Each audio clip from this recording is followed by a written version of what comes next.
नमस्कार, मैं ओम प्रकाश टाक Shri Siddhi Vinayak YouTube study channel में आपका स्वागत करता हूं। प्रिय विद्यार्थियों, हम राजनीति विज्ञान के बारे में चर्चा कर रहे थे और राजनीति विज्ञान के अंदर हमने एक विषय पकड़ रखा है, एक बिंदु ले रखा है मौलिक अधिकार, और मौलिक अधिकारों पे हमारी चर्चा चल रही थी। मौलिक अधिकारों में आपको मैंने पिछली क्लास में जो बताया कि मौलिक अधिकार हैं वो व्यक्ति के जीवन रक्षा के लिए क्या है, आवश्यक है। इनके बिना जीवन जीना असंभव है और ये भारतीय संविधान के भाग 3 में है। अनुच्छेद 12 से 35 तक इनका प्रावधान वो दिया गया है और ये हमने अमेरिका से ग्रहण किए हैं। मूल अधिकार है वो न्यायालय में वाद योग्य हैं। किसी भी प्रकार से किसी भी अधिकार का अगर उल्लंघन होता है या हनन होता है तो हम जाकर के कोर्ट की शरण ले सकते हैं और न्याय की प्राप्ति की गुहार हम लगा सकते हैं। और इसी संबंध में हमने एक अधिकार पढ़ा था, आपको बताया था मूल संविधान के अंदर हमें 7 प्रकार के मूल अधिकार है वो दिए गए थे, 7 प्रकार के, जिसमें से वर्तमान में हमारे पास 6 मूल अधिकार हैं। कितने हैं? 6 मूल अधिकार हैं। भाई आप मूल अधिकारों से तो वाकिफ होंगे, सभी कहते हैं ये तो मेरा अधिकार बनता है। जब भी घर में या आपस में कोई भी छोटी सी बात होती है, हाँ ये तो मेरा अधिकार है। हाँ अधिकार है, लेकिन आपको ये पता होना चाहिए आपके पास मूल अधिकार कितने हैं और मूल अधिकार हमने कहाँ से लिए हैं। ये बड़ी बड़ी चीज़ें, सामान्य जनरल नॉलेज की चीज़ें हैं, ये आप लोगों को पता होनी चाहिए। फिर रही बात, हमने मूल अधिकारों के बारे में चर्चा कर रहे थे, जिसके अंदर मैंने आपको आर्टिकल 12 पढ़ाया है, आर्टिकल 13 पढ़ाया है, आर्टिकल 14 पढ़ा दिया, आपके आर्टिकल 15 पढ़ा दिया, आर्टिकल 16। अब हम आर्टिकल 17 पढ़ेंगे। कौन सा? आर्टिकल 17, अनुच्छेद 17, अनुच्छेद 17 पढ़ेंगे। अनुच्छेद 17 देखिए, आर्टिकल 17 के अंदर क्या है? आर्टिकल 17 के अंदर छुआछूत को वर्जित किया गया है। किसको? छुआछूत को वर्जित, जिसे बोलते हैं अस्पृश्यता का निवारण, अस्पृश्यता का निवारण किया गया है। इसमें छुआछूत का क्या किया गया है? अंत किया गया है। किसी के साथ किसी प्रकार का भेदभाव नहीं होगा। यानी जो ऊंच नीच है, ऊंच नीच का जो भेदभाव है, और ये भेदभाव कहाँ पे है? ये समाज में है। जो सामाजिक भेदभाव जो है, भेदभाव, इस भेदभाव को क्या किया गया है? समाप्त किया गया है। किसमें? आर्टिकल 17 के अंदर। यानी आर्टिकल 17 के अंदर इसका प्रचार भी नहीं कर सकते हम। इसके छुआछूत का जो प्रचार है, छुआछूत का प्रचार पर क्या है? रोक है। आप किसी प्रकार से किसी भी समाज के लोगों को आप ऊंचा नीचा नहीं बता सकते, और ऊंचा नीचा बता करके और सामाजिक जो भेदभाव है वो आप नहीं कर सकते। जैसे मंदिरों के अंदर प्रवेश नहीं देना, उसके हाथ लगाए हुए घड़े से, मटके से पानी नहीं पीना, जलाशयों पे अगर कोई निम्न कास्ट का व्यक्ति को चला जाता है तो ये बोल दिया जाता है कि ये अशुद्ध हो गया। तो ऐसी स्थिति को बिल्कुल क्या किया गया है? वर्जित किया गया है। ऐसा आपको नहीं करना है। ये आर्टिकल 17 के अंदर अगर ऐसा कहीं पाया जाता है तो वो व्यक्ति के मूल अधिकार का हनन माना जाएगा, और ऐसी स्थिति के अंदर ये पूर्ण रूप से दंडनीय होगा। तो इसके तहत भी हम न्यायालय में जाकर के शरण ले सकते हैं। उसके बाद में जो आर्टिकल अनुच्छेद 18 जो है, आर्टिकल जो 18 है, आर्टिकल 18 के अंदर क्या किया गया है? उपाधियों का अंत किया गया है। किसका अंत किया गया है? उपाधियों का अंत किया गया है। उपाधियों का अंत क्या किया गया है कि ब्रिटिश सरकार से कोई भी उपाधि नहीं ली जाएगी। किसी भी प्रकार से विदेशी जो उपाधि है, विदेशी उपाधि वो नहीं ली जाएगी। उपाधियों का अंत किया गया है और ये जो उपाधि है वो केवल एक तो सैनिक क्षेत्र में दी जा सकती है या फिर उपाधि है वो शिक्षा के क्षेत्र में दी जा सकती है, शिक्षा के क्षेत्र में। और ये जो शिक्षा के क्षेत्र में, सैनिक क्षेत्र में उपाधियां दी जा सकती है, अगर किसी प्रकार से अगर उपाधि दी जाएगी तो उपाधि हमारे राष्ट्रपति की अनुमति के बिना ग्रहण नहीं की जाएगी।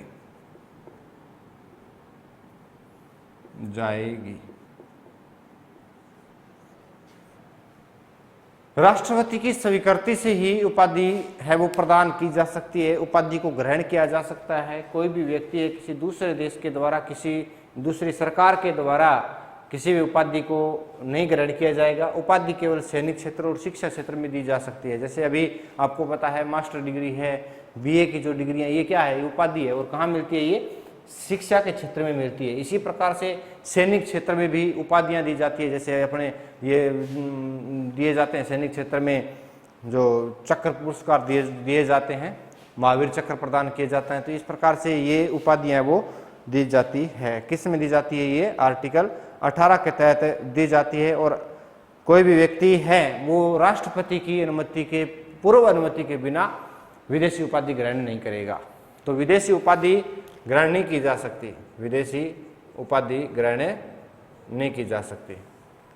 ये आर्टिकल 18 के अंदर है। एक तो उपाधियों का अंत किया गया है, सैनिक क्षेत्र और शिक्षा क्षेत्र में ली जा सकती है, ब्रिटिश सरकार से कोई भी उपाधि ग्रहण नहीं की जाएगी, विदेशी सरकार से कोई भी उपाधि ग्रहण नहीं की जाएगी। अगर विदेशी ग्रहण करनी है तो उससे पहले राष्ट्रपति की क्या होगी, अनुमति लेना जरूरी होगी। ये आर्टिकल में इसमें दिया गया है। तो ये आपका जो पहला अधिकार है, समानता का जो अधिकार है, वो आपका कंप्लीट हुआ। उसके बाद हम पढ़ेंगे दूसरा मौलिक अधिकार। और दूसरा मौलिक अधिकार है जिसे हम बोलेंगे कौन सा, स्वतंत्रता का मौलिक अधिकार। स्वतंत्रता के मौलिक अधिकार में हम देखते हैं दूसरा मौलिक अधिकार, दूसरा जिसे बोलेंगे स्वतंत्रता का मूल अधिकार।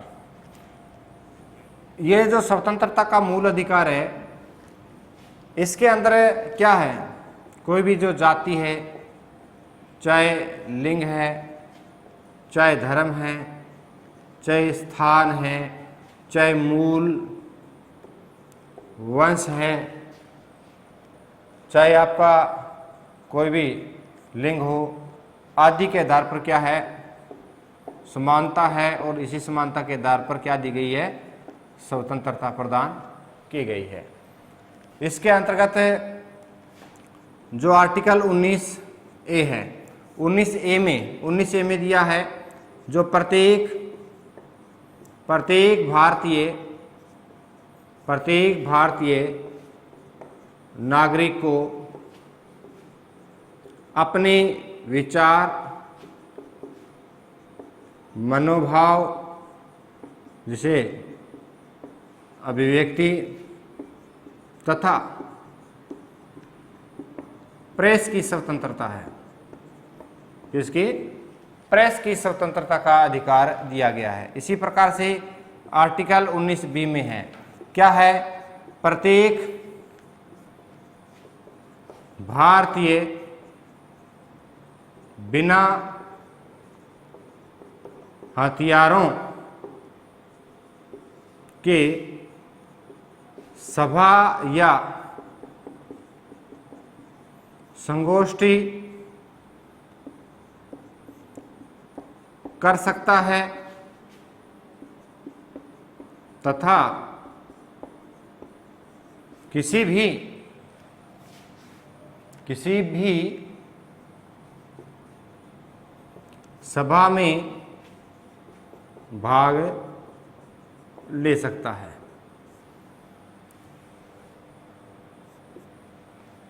आर्टिकल 19 प्रत्येक भारतीय बिना हथियारों के सभा संगोष्ठी में भाग ले सकता है। अभी कोई भी बात है, कहीं भी सभा या स्थल जो किसी भी स्थल पे मीटिंग हो रही है, सभा हो रही है, जहाँ पे भीड़ भाड़ वाला एरिया है, उसके अंदर वो भाग ले सकता है, अपने विचार दे सकता है, लेकिन उस समय उसके पास क्या नहीं होना चाहिए, हथियार नहीं होने चाहिए।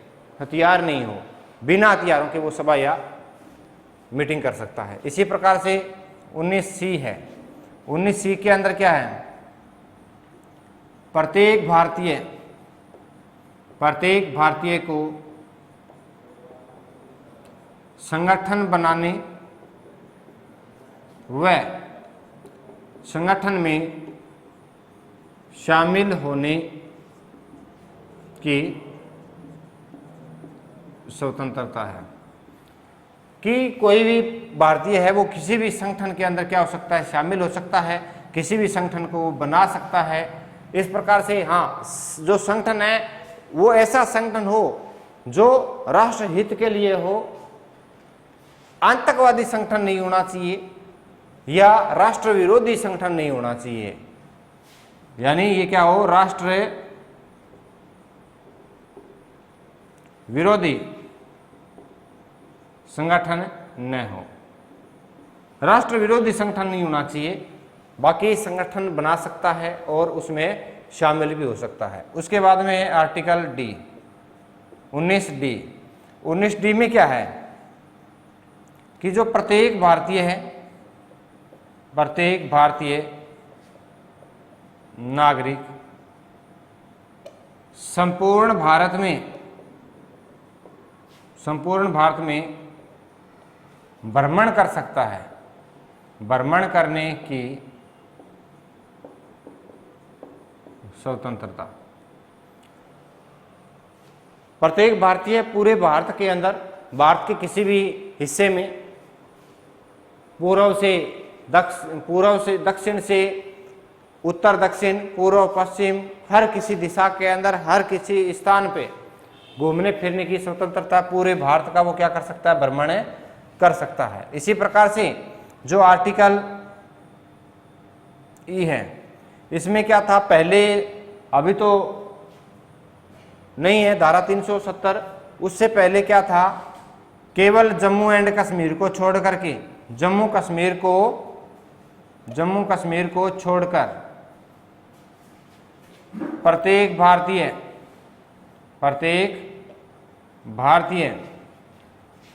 संपूर्ण भारत में कहीं भी अपना निवास स्थान बना सकता है। निवास स्थान बना सकता है, घर बना सकता है, केवल जम्मू कश्मीर को छोड़ करके। लेकिन हाल ही के अंदर धारा 370 है वो समाप्त कर दी गई है। इसके बाद में यहाँ भी व्यक्ति है वो क्या कर सकता है, अपना घर मकान बना सकता है, ज़मीन खरीद सकता है। तो ये आपका 19E है। उसके बाद में जो 19F है, 19F ये आपको पता संपत्ति का अधिकार था और इसे क्या कर दिया, खत्म कर दिया और कानूनी अधिकार बना दिया है। उसके बाद में है 19G। 19G में किस प्रकार की स्वतंत्रता है, व्यापार दुकान करने की स्वतंत्रता। संपूर्ण भारत में प्रत्येक भारतीय वो किसी भी क्षेत्र में जाकर के अपना कारोबार चला सकता है, व्यापार कर सकता है, दुकान कर सकता है। ये आर्टिकल 19G में दी गई है। तो आपको पता है आर्टिकल 19 है, उसके अंदर क्या दिया गया है, किसी प्रकार से जाति, लिंग, धर्म, स्थान, मूलवंश, लिंग आदि के आधार पर समानता है, सभी को स्वतंत्रता का अधिकार प्रदान किया गया है। जिसमें 19A प्रत्येक भारतीय नागरिक को अपने विचार, अभिव्यक्ति है, प्रेस आदि की स्वतंत्रता प्रदान की गई है। 19B के अंदर प्रत्येक भारतीय बिना हथियारों के, ये नहीं हो किसी सभा संगठन में जा रहा हो और उसके पास बंदूक हो, पिस्तौल हो, गन हो, ऐसा नहीं होना चाहिए। वो किसी भी सभा या संगोष्ठी के अंदर भाग ले सकता है, लेकिन उसके पास क्या नहीं होना चाहिए, हथियार नहीं होना चाहिए। उसके बाद में 19 जो C है, इसके अंदर प्रत्येक भारतीय, कोई भी भारतीय व्यक्ति है वो अपना संगठन बना सकता है, किसी भी प्रकार का संगठन बनाए उसमें शामिल हो सकता है, लेकिन ऐसा संगठन नहीं हो जो राष्ट्र विरोधी हो। उसके बाद में 19D है, प्रत्येक भारतीय संपूर्ण भारत में कहीं भी भ्रमण कर सकता है, घूमने फिरने की उसको क्या है पूर्ण रूप से आज़ादी दी गई है। फिर 19E जो है ये J&K को छोड़कर प्रत्येक जो नागरिक है वो संपूर्ण भारत के अंदर कहीं भी अपना निवास स्थान बना सकता है, लेकिन हाल ही के अंदर ये जम्मू कश्मीर वाली बाध्यता भी समाप्त कर दी गई है और यहाँ पे अपने मकान है, जमीन है, ये खरीद कर बना सकते हैं। उसके बाद में 19G है, इसके अंदर प्रत्येक व्यक्ति है वो व्यापार, दुकान, अपना कारोबार है, कुछ भी स्थापित है वो कर सकता है संपूर्ण भारत के अंदर। कितना भी बड़ा रोजगार अपना दुकान का है, व्यापार का है, इसको कारोबार को बढ़ा सकता है, कम कर सकता है, किसी भी क्षेत्र में स्थापित कर सकता है। तो ये जो अधिकार है ये 19 में दिया गया है। उसके बाद में अभी देखो 19 में कितने प्रकार की स्वतंत्रता होगी आपके पास में, 1 2 3 4 5 6, कितने प्रकार की स्वतंत्रता होगी, 6 प्रकार की स्वतंत्रता ये आपके पास हो गई। अब हम पढ़ेंगे आगे का मूल अधिकार है वो है अनुच्छेद 20, अनुच्छेद 20, और ये दूसरा ही मूल अधिकार है। अनुच्छेद 20 में भी दूसरा आपको बताया था मैंने कि 19 से लेकर के 22 तक एक ही दूसरा मूल अधिकार है। ये मैंने आपको बताया है कौन सा, स्वतंत्रता का मूल अधिकार, यही मूल अधिकार हमारे चल रहा है अभी, जिसमें आर्टिकल 20 है, अनुच्छेद 20। अनुच्छेद 20 के अंदर क्या है, केवल एक अपराध पर एक बार सजा पाने का अधिकार। इसमें क्या होता है, जैसे कोई भी व्यक्ति है उसने कोई अपराध कर दिया और उस अपराध पर उसको बार बार सजा नहीं दी जा सकती, उसमें केवल उस व्यक्ति को एक ही बार है वो सजा दी जा सकती है। यानी किसी व्यक्ति को उस कानून के तहत पकड़ा जा सकता है जो उस समय लागू हो। भी कोई भी व्यक्ति है जिस समय जो कानून लागू है उस कानून के तहत पकड़ा जा सकता है, पुराने कानून के तहत किसी व्यक्ति को नहीं पकड़ा जा सकता। जो उस वर्तमान स्थिति के अंदर कोई कानून चल रहा है तो उस कानून के तहत उस व्यक्ति को वो पकड़ा जा सकता है। उसके बाद में कोई भी एक अपराध है, एक अपराध के लिए केवल एक बार दंडित किया जा सकता है और किसी को अपने खिलाफ गवाही देने पर बाध्य नहीं किया जा सकता, अर्थात आत्म आरोपण वर्जित है। आर्टिकल 20 के तहत मैंने आपको बताया किसी भी व्यक्ति को एक अपराध पर सिर्फ एक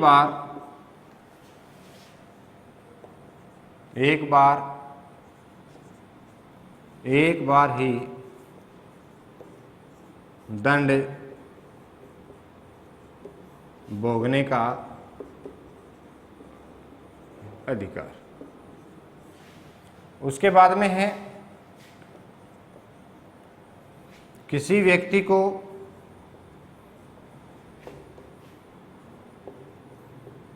वर्तमान कानून के अनुसार ही पकड़ा जा सकता है। उसके बाद में स्वयं को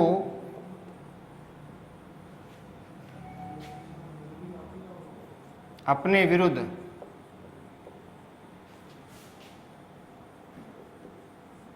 गवाही देने के लिए बाध्य नहीं किया जा सकता।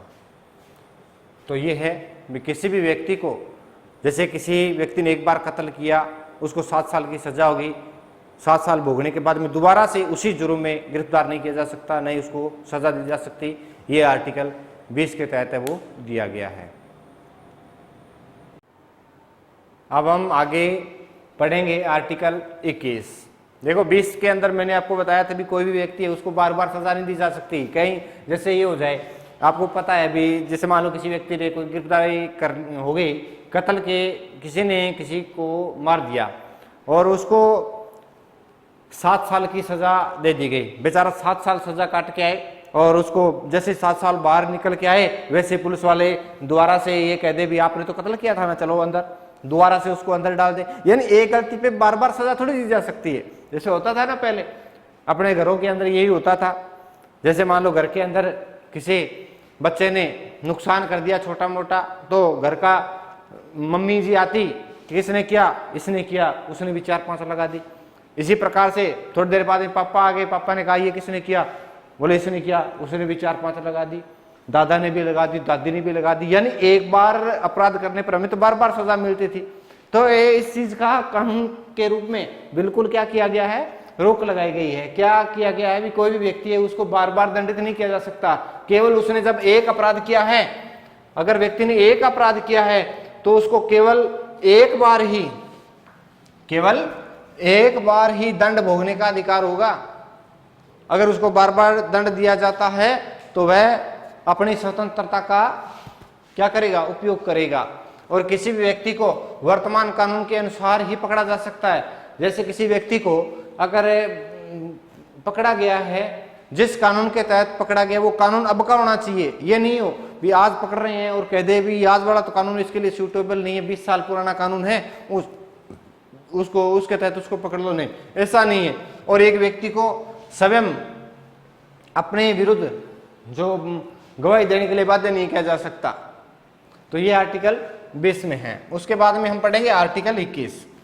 और आपको पता है आर्टिकल 21 भी स्वतंत्रता के अधिकार से संबंधित है। और आर्टिकल 21 का तो हमारे शिक्षा के क्षेत्र में बहुत ही ज्यादा महत्वपूर्ण स्थान है। आपको पता है 86वां संविधान संशोधन 2002 में हुआ था, जिसके अंदर 6 से 14 वर्ष तक के बच्चों को निःशुल्क शिक्षा पाने का अधिकार दिया गया था। निःशुल्क शिक्षा पाने का अधिकार दिया गया था। और हमारे एक नया अनुच्छेद जोड़ा था जिसे बोलते हैं आर्टिकल 21A। क्या बोलेंगे, आर्टिकल 21A बोलेंगे। तो ये जो अनुच्छेद है वो हम पढ़ेंगे पहले 21। देखिए आर्टिकल 21 के अंतर्गत क्या है। आर्टिकल 21 जो है इसके अंतर्गत ये है कि जो विधि की जो निर्धारित प्रक्रिया है, कानून के द्वारा जो निर्धारित प्रक्रिया का पालन न किया जाए तो उतने तक व्यक्ति को शारीरिक व आर्थिक दंड नहीं दिया जा सकता। तो मैं यूं कहूं कि दैहिक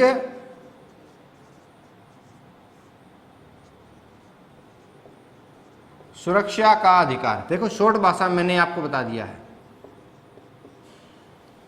कैसे विधि की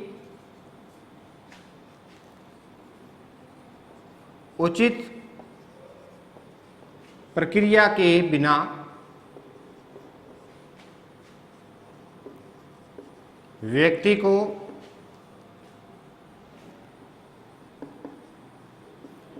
आर्थिक, शारीरिक दंड नहीं दिया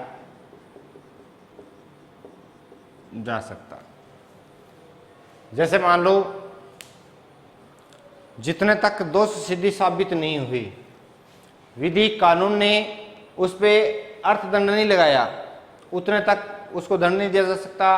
कानून के द्वारा जितने तक रिमांड ऑर्डर नहीं आते हैं उतने तक उसको शारीरिक दंड भी नहीं दिया जा सकता। ये सुरक्षा का अधिकार है। अगर किसी व्यक्ति को बिना किसी कानूनी आदेश के अगर पुलिस के द्वारा सजा दी जाती है तो उसे ये स्वतंत्रता है, वो इस अधिकार के तहत अपने इस अधिकार को बनाए रख सकता है, दैहिक सुरक्षा का अधिकार। तो शरीर की सुरक्षा के लिए ये अधिकार दिया गया है। इसमें शरीर के साथ साथ आर्थिक और शारीरिक ये दोनों प्रकार से हैं। और ये विधि के सामने उचित प्रक्रिया, विधि उचित प्रक्रिया के बिना जो विधि की है वो सही सी प्रक्रिया हो और उसके तहत उसको आर्थिक और शारीरिक दंड दिया जा सकता है। अगर विधि की उचित प्रक्रिया के बिना न तो उसको शारीरिक दंड दिया जा सकता, नहीं उसको आर्थिक दंड दिया जा सकता। इसके बाद में है अनुच्छेद 21A। इंपॉर्टेंट है, आपको पता है ये अनुच्छेद 21A है। इसके अंदर क्या है, 6 से 21 से ये जोड़ा गया था 86वां संविधान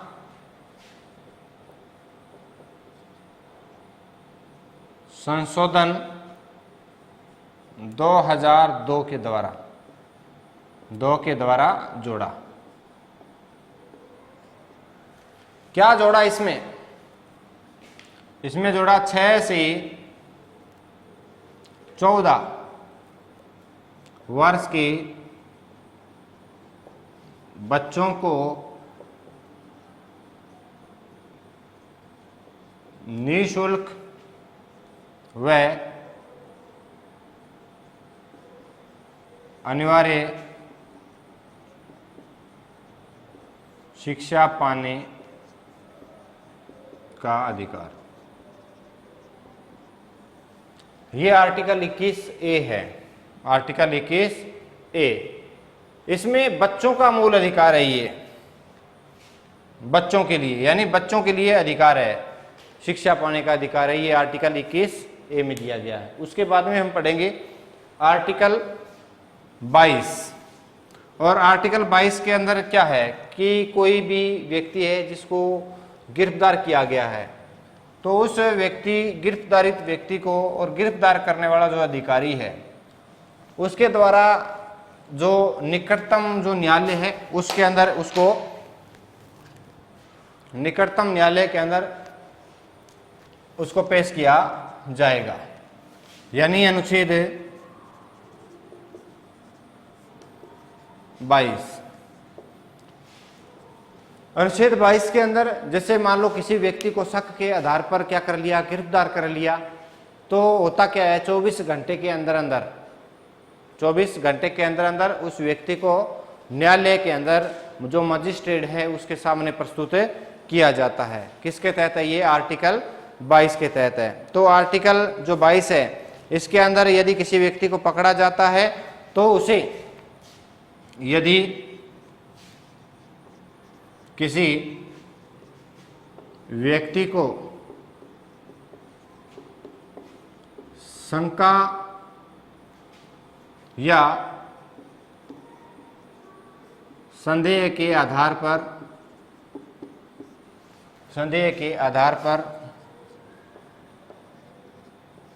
पकड़ा जाता है तो उसे 24 घंटे के अंदर न्यायालय के अंदर निकटतम न्यायालय में पेश किया जाता है। और पेश किसके द्वारा किया जाएगा, जिस अधिकारी ने उसे पकड़ा है, वो अधिकारी उस व्यक्ति को मजिस्ट्रेट के सामने क्या करेगा, प्रस्तुत करेगा, जिससे जो संदेह के आधार पर जो पकड़ा गया व्यक्ति है उस व्यक्ति के लिए जो उचित कार्रवाई है वो की जा सके और वो अपने बारे में जो भी वक्तव्य देना चाहे, जो भी सफाई देनी चाहे वो दे सके। तो ये आर्टिकल 22 में दिया गया है। तो ये आपका स्वतंत्रता का अधिकार है, ये समाप्त होता है। आगे हमारा जो तीसरा अधिकार है जिसे हम बोलेंगे शोषण के विरुद्ध अधिकार। किसके विरुद्ध, शोषण के विरुद्ध अधिकार। तीसरा, शोषण के विरुद्ध अधिकार। इसके अंतर्गत है अनुच्छेद 23। अनुच्छेद 23 के अंदर क्या है कि जबरदस्ती किसी से कोई कार्य या बेगार नहीं करवाई जा सकती, बेगार वर्जित की गई है और मानवों के क्रय विक्रय को वर्जित किया गया है। इसका मतलब ये हुआ कि जो दास्ता है वो वर्जित है, लेकिन अगर वो काम उसके कर्तव्य का अंग है तो उसे करना पड़ेगा। कहने का मतलब अनुच्छेद 23 के अंदर मैं यूं कहूं, बेगारी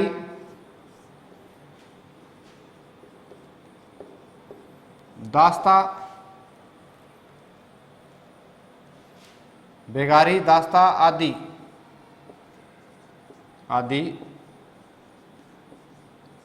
वर्जित है।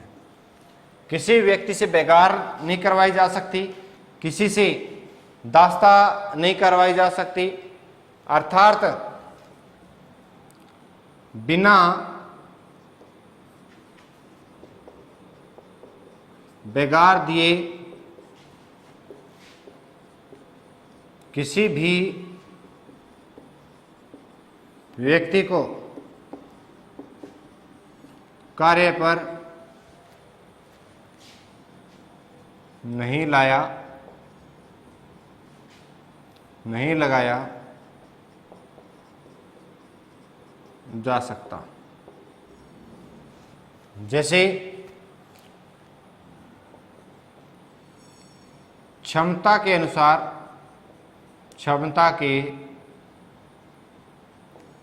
अनुसार कार्य किया जाएगा। जैसे महिलाओं के द्वारा पुरुष के बराबर के कार्य नहीं किए जाएंगे, बूढ़ों के द्वारा, बुजुर्गों के द्वारा जवान के बराबर कार्य नहीं किए जाएंगे। वो अपनी क्षमता के अनुसार क्या करेंगे, काम करेंगे। उसके बाद में समय सीमा से अधिक कार्य नहीं करवा सकते। समय सीमा से अधिक कार्य नहीं करवाए, कार्य क्या है, वर्जित है। जैसे मान लो आपको पता है कि 6 घंटे काम करना है, ये 8 घंटे जो काम करना वो क्या होता है, एक निर्धारित अवधि है 8 घंटे, तो वो 8 घंटे काम करवाया जा सकता है। जैसे अगर यूं कहें, जैसे महिलाएं हैं, महिलाओं से रात में उद्योगों, कारखानों में कार्य नहीं करवाया जाएगा। यानी महिलाओं को जैसे नाइट के अंदर काम करने पर क्या लगाई गई है, रोक लगाई गई है। उनको अधिकार है भी वो नाइट में कार्य नहीं करेगी। इसी प्रकार से जैसे बुजुर्ग है वो क्षमता से ज़्यादा काम नहीं करेंगे। फिर जो कार्य किया गया वहां पर उचित वेतन पाने की क्या है, स्वतंत्रता है। उचित वेतन भी प्राप्त होगा। ये आर्टिकल 23 में कोई भी व्यक्ति है, चाहे वो महिला हो, चाहे वो पुरुष हो, चाहे बच्चा हो, चाहे बूढ़ा हो, उनको अपनी सभी को अपनी योग्यता के अनुसार कार्य करने का अधिकार वो दिया गया है। तो ये तो पहले था। अब क्या है, आर्टिकल 24 के अंदर जो 6 से 14 वर्ष तक के बच्चे हैं उनको तो कार्य पर लगाया ही नहीं जा सकता। तो देखिए आर्टिकल 24 हम पढ़ेंगे, और आर्टिकल 24 के अंदर क्या है, आर्टिकल 24 में है 6 से 14 वर्ष के बच्चों को कल कारखानों, उद्योगों आदि हानिकारक स्थलों पर कार्य नहीं करवाया जाएगा। उन्हें केवल क्या दी जाएगी, शिक्षा दी जाएगी। आपको पता है आर्टिकल 21 जो आपको दिया गया है वो केवल शिक्षा के लिए है, उनसे निकारक स्थलों पे काम नहीं करवाया जा सकेगा। हाँ, अगर पुश्तैनी काम है, पुश्तैनी अगर कार्य है तो उसके अंदर अपने अभिभावक का हाथ बंटा सकता है, हाथ बंटा सकता है। पुश्तैनी काम हो उसके अंदर हाथ बंटा सकता है, लेकिन इनसे उद्योगों में है, होटलों पे है, कल कारखाने हैं जहाँ पे जैसे आतिशबाजियाँ बनती है, माचिस की तिल्लियाँ जहाँ बनती है, जहाँ डेंजर जो कार्य होते हैं, हानिकारक जो स्थान होते हैं, वहाँ पर इनसे कार्य नहीं करवाया जाएगा। और ये तो क्या है, बिल्कुल एक अपराध घोषित किया गया है। बच्चों से कार्य करवाना, 6 से 14 वर्ष तक के बच्चों से कार्य करवाना क्या है, एक प्रकार से अपराध है। और इसके अंतर्गत क्या होता है, अभिभावक को अगर ऐसा कहीं पाया जाता है तो अभिभावक को और प्लस में जो मालिक जो है जिसके कार्य कर रहा है उसे मालिक को क्या दिया जाएगा, फिर दंड दिया जाएगा। तो ये प्रावधान किया गया है आर्टिकल 24 में। अब हम पढ़ेंगे चौथा अधिकार, जिसे बोलेंगे धार्मिक स्वतंत्रता का अधिकार। कौन सा अधिकार है, धार्मिक स्वतंत्रता का अधिकार। देखिए चौथा अधिकार है जिसे हम बोलेंगे कौन सा, धार्मिक स्वतंत्रता का अधिकार। ये दिया गया है अनुच्छेद 25 में। अनुच्छेद 25 में क्या है, अनुच्छेद 25 ये कहता है कि प्रत्येक भारतीय व्यक्ति को अपना किसी भी धर्म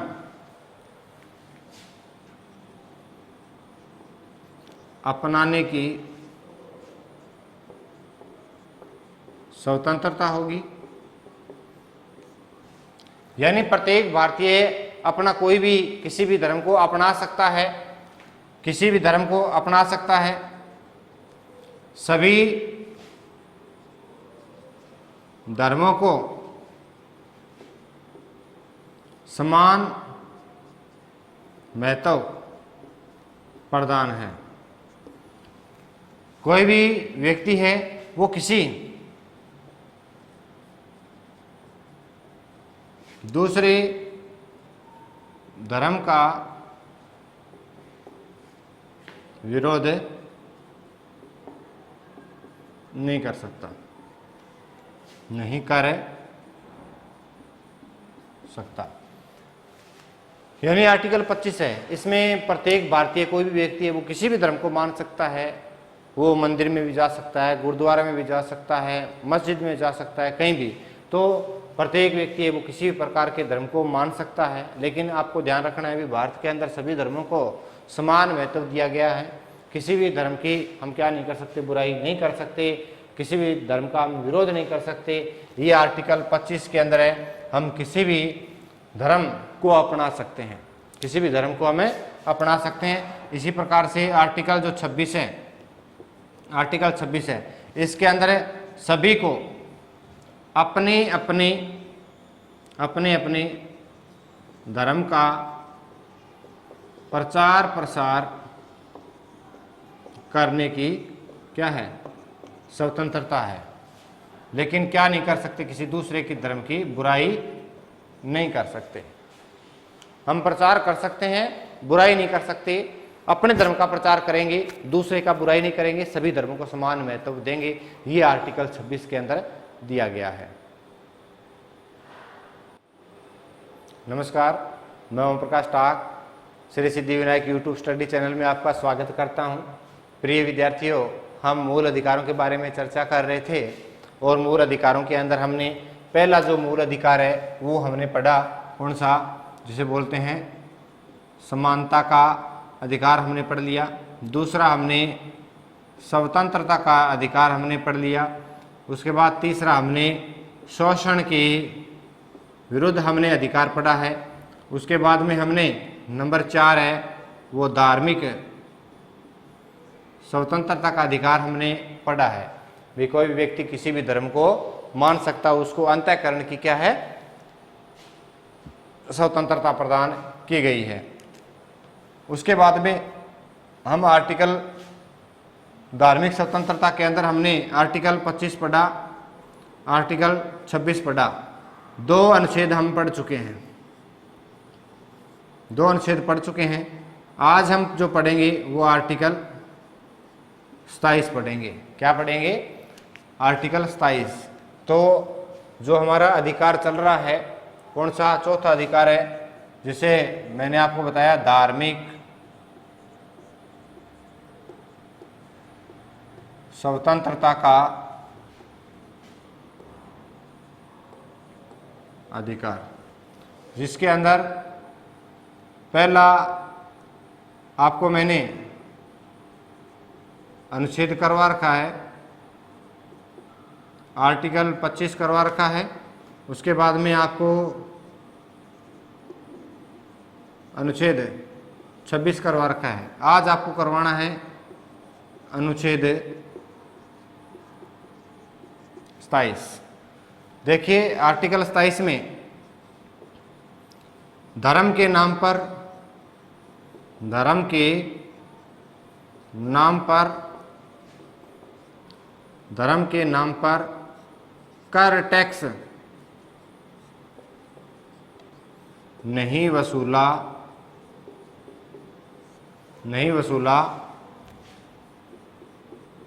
जाएगा,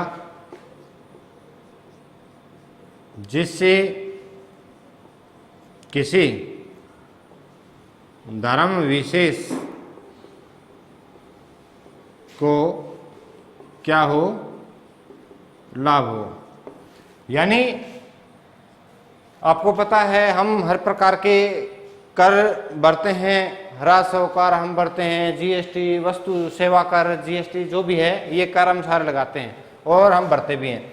और आपने कभी क्या धर्म के नाम पे कर भरा है या कर टैक्स दिया है सरकार को? नहीं दिया। यानी हम धर्म के नाम पर किसी प्रकार से कर या टैक्स नहीं लगा सकते जिससे किसी धर्म विशेष को क्या हो, लाभ हो। लेकिन हाँ, हम क्या कर सकते हैं, या क्या कर सकते हैं, हम निवेदन करके और चंदा मांग सकते हैं। क्या कर सकते हैं?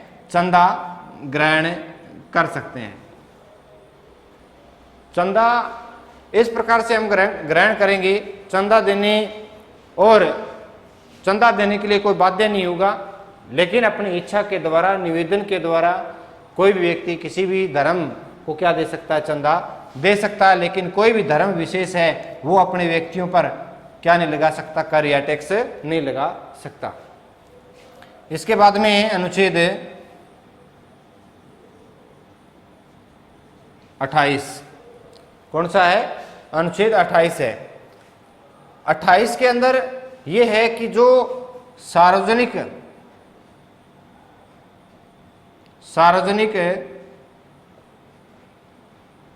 शिक्षण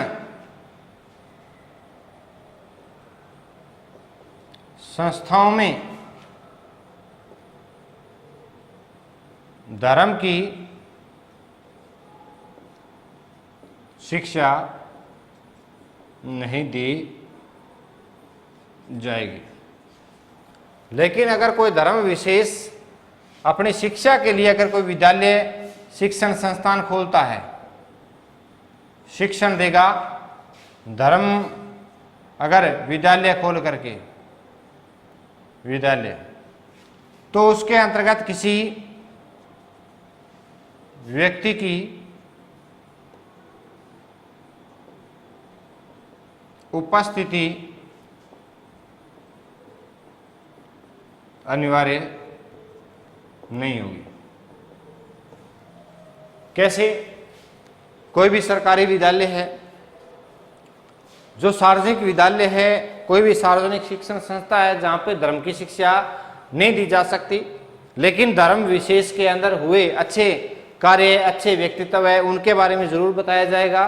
फिर कोई भी धर्म विशेष है वो अपने धर्म से संबंधित जुड़ी शिक्षाओं के लिए अगर शिक्षण संस्थान खोलता है तो उसके अंतर्गत हर व्यक्ति की उपस्थिति अनिवार्य नहीं है, जो उसमें उपस्थित होना चाहिए वो व्यक्ति उसमें उपस्थित हो सकता है। जैसे आपको पता है अकाल अकेडमी है, मदरसा है, ये सारे के सारे इसी के तहत है कि वो धर्म की शिक्षा है उसके अंतर्गत जो इच्छा से अपना एडमिशन करवाना चाहे तो हो सकता है। तो ये सार्वजनिक जो शिक्षण संस्था है इनमें धर्म की शिक्षा नहीं दी जा सकती। ये आर्टिकल आपका हो गया कौन सा 28। अब हम बात करेंगे आगे के अधिकार की। आपके जो 4 अधिकार वो कंप्लीट हो गए। आज हम 5वां अधिकार जिसकी हम चर्चा करेंगे। इस 5वें अधिकार में क्या है? 5वां अधिकार है शिक्षा व संस्कृति को बनाए रखने का अधिकार। जो ये अधिकार है ये 29 और 30 में है। और ये किसके लिए? ये अल्पसंख्यक के लिए है। किसके लिए? अल्पसंख्यक के लिए, अल्पसंख्यक लोगों के लिए। जिसके अंतर्गत क्या होता है आपके अगर अनुच्छेद 29 है इसमें तो क्या है, जो अल्पसंख्यक लोग हैं, अल्पसंख्यक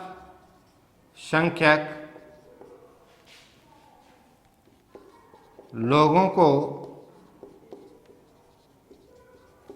अपनी शिक्षा व संस्कृति का विकास करने तथा उसे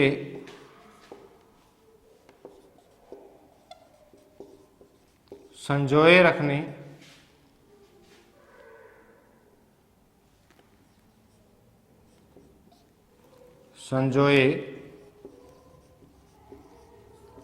की स्वतंत्रता। जो अल्पसंख्यक लोग हैं जैसे मुस्लिम हैं, सिख है, ईसाई है, ये अपने जो धर्म की जो शिक्षा है, अपने जो रीति रिवाज है, अपनी जो परंपरा है, वो अल्पसंख्यक लोग हैं वो अपने बनाए रख सकते हैं। जैसे आपको पता है जैसे सिख समाज के अंदर जैसे सिर पर पगड़ी बांधना, इसी प्रकार से जैसे कछेरा पहनना, इसी प्रकार से जैसे कड़ा पहनना, इसी प्रकार से हम यूं कहें किरपान रखना। तो ये जो आपके शिक्षा को, अपनी संस्कृति को, अपने रीति रिवाज को बनाए रखने के लिए ये कार्य किया जा सकता है। उसके बाद में है अनुच्छेद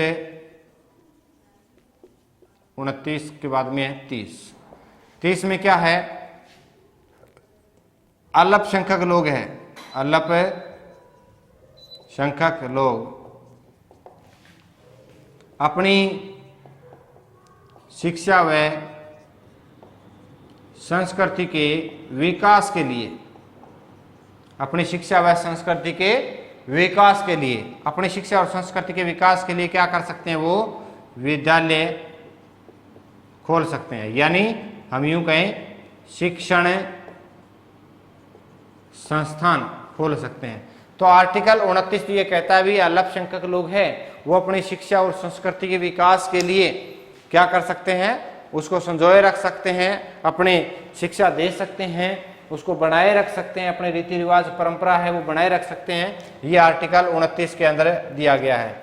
इसी प्रकार से अनुच्छेद 30 है वो अल्पसंख्यक लोग हैं वो शिक्षा और संस्कृति के विकास के लिए क्या कर सकते हैं? शिक्षण संस्थान है खोल सकते हैं और उसमें अपने धर्म से जुड़ी जो शिक्षा वो दे सकते हैं। और उसके बाद आपको पता है आर्टिकल जो दिया है 31 मैंने आपको बता ही दिया था, 44वां संविधान संशोधन सन 1978 के अंदर उसको हटा दिया है।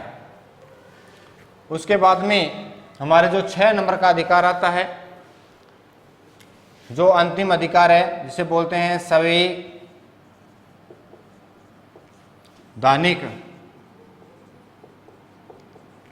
उपचारों का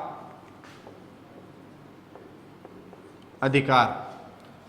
ये जो संवैधानिक उपचारों का अधिकार है, ये जो मैंने आपको ऊपर जो 6 मूल अधिकार करवाए हैं, यानी मूल जो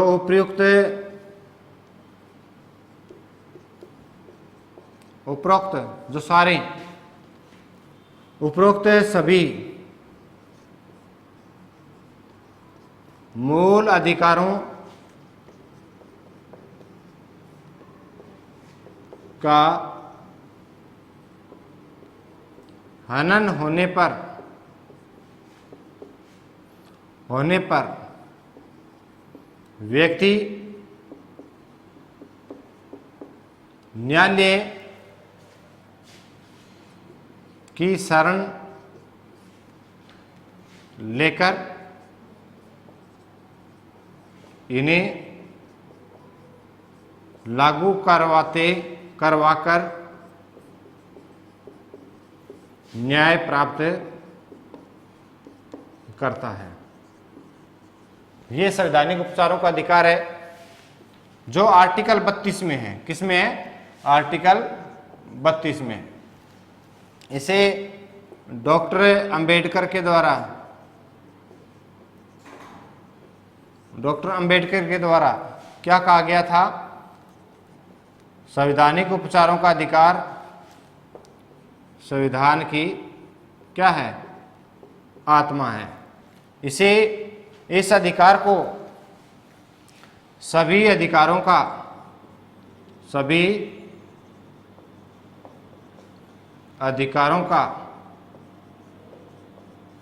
प्रहरी की संज्ञा दी गई है, क्योंकि ये सभी अधिकारों का क्या रखता है? ध्यान रखता है। इस प्रकार से हमारे जो ये 6 मौलिक अधिकार है, ये हमने आज 6 मौलिक अधिकार पढ़े। इसके बाद हम जो 5 प्रकार के रीटें हैं उनकी जो चर्चा है वो नेक्स्ट क्लास में करेंगे, और बचे हुए जो अधिकारों से संबंधित कुछ तथ्य हैं, महत्वपूर्ण बिंदु हैं, उन पर भी हम चर्चा करेंगे। सबसे पहले तो आपके ये 6 मौलिक अधिकार और 6 के अंदर क्या तथ्य दिए हुए हैं वो आपको पता होना चाहिए। इसीलिए आगे हम 5 प्रकार की रीट के बारे में चर्चा करेंगे। धन्यवाद।